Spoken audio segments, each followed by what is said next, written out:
Quando tentamos sondar o infinito que abriga as galáxias, as nebulosas e os buracos negros, costumamos negligenciar os nossos pontos de vista.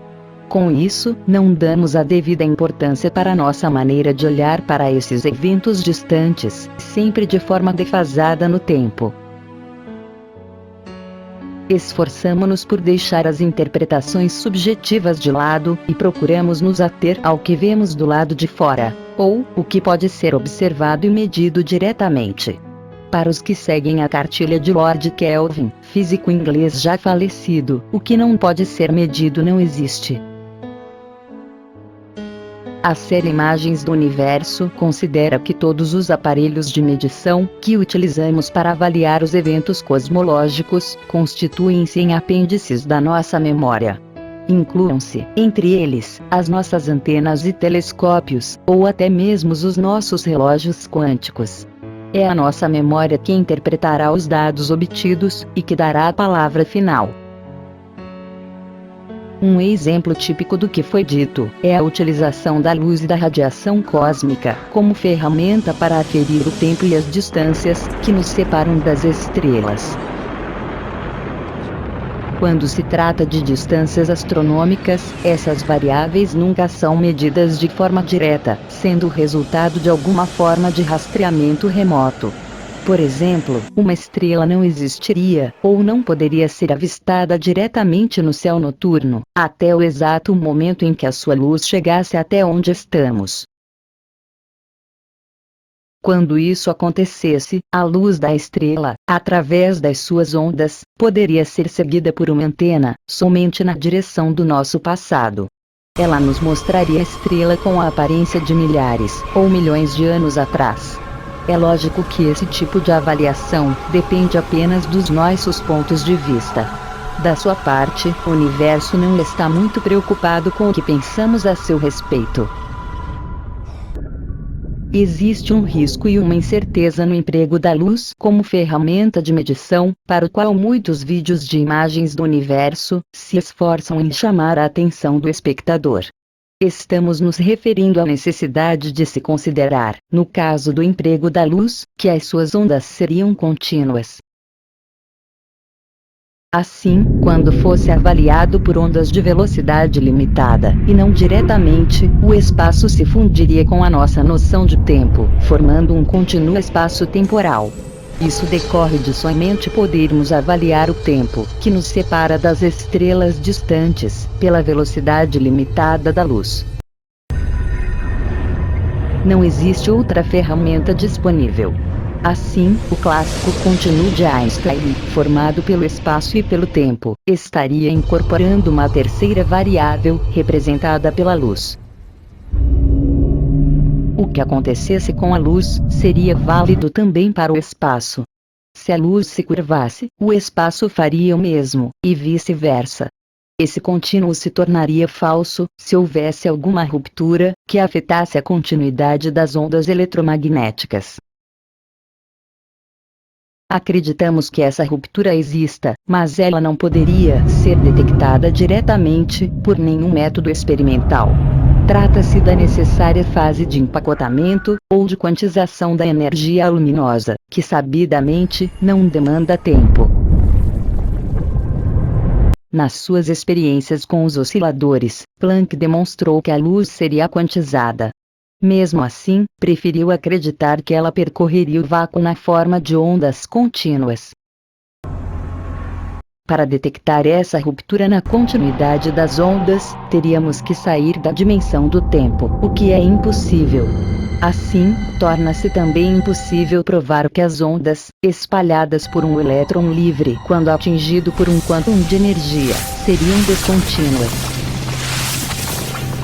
O fato de não podermos medir o tempo da quantização, caso ele existisse, poderia ter induzido os cientistas a um equívoco interpretativo, perfeitamente justificável. No momento do espalhamento, o quantum e o elétron surgem simultaneamente, sem que até hoje se tenha conseguido medir qualquer intervalo de tempo que os pudesse separar. O fato de a física já ter demonstrado que a formação do quantum não demanda tempo é um forte indício da descontinuidade das ondas espalhadas. Elas se tornariam aparentemente contínuas para o ponto de vista do observador, por um princípio de exclusão de acesso. Isto é, se na fase do empacotamento da luz, o tempo não pudesse ser medido, isso aconteceria também com o próprio movimento da partícula. O que restaria, neste caso, seria o espalhamento tardio da luz, na forma de ondas aparentemente contínuas. Costumamos pensar que o espaço seria capaz de curvar a luz, e isso pode até ser verdadeiro. No entanto, a única ferramenta disponível para a avaliação da geometria do espaço é a luz. Ela parece atuar na forma de um mensageiro do espaço. Essa confusão entre o comportamento da luz e o do espaço se constitui num forte argumento para se concluir que a ciência poderia ter sido induzida a um erro interpretativo que nada teria a ver com a matemática. O efeito Doppler dependeria, também, da polarização da luz.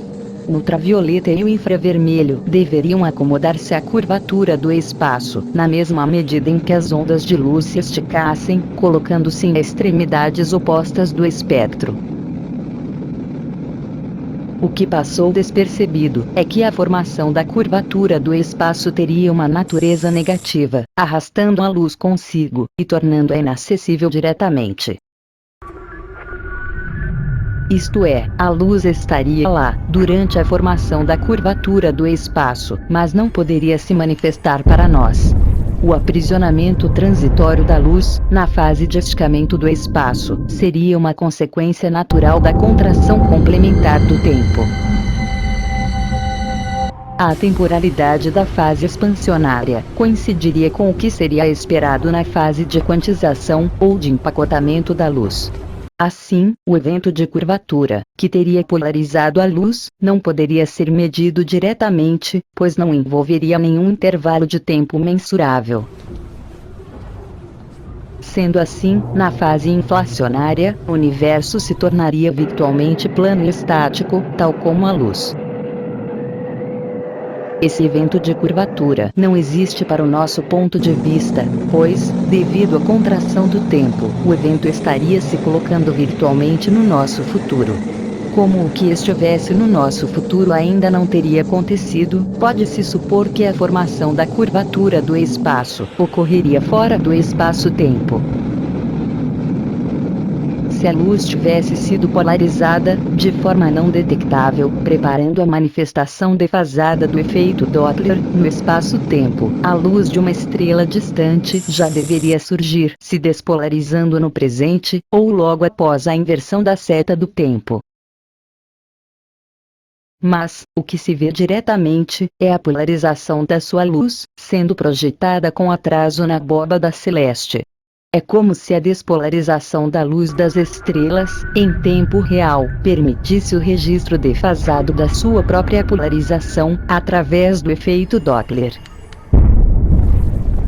Como consequência, a exposição instantânea da polarização da luz excluiria o registro direto da sua despolarização, que se tornaria um evento fictício. As duas fases do movimento harmônico da luz se tornariam contínuas e excludentes entre si.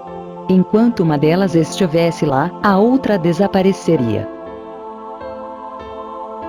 O registro defasado da polarização não pode ser negado, pois você vê as estrelas distantes com a aparência que tinham no passado. A luz, desviada para o vermelho, parece estar chegando do espaço, e não partindo da nossa posição, depois de ter transitado pelo nível subatômico do nosso cérebro.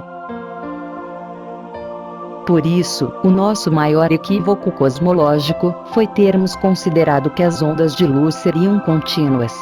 Curiosamente, Einstein atestou esse erro quando fez uma das suas mais polêmicas afirmações.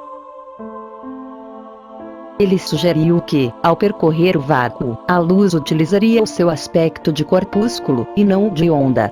Como uma partícula não emite radiação no seu aspecto corpuscular, como a luz poderia se deslocar no vácuo?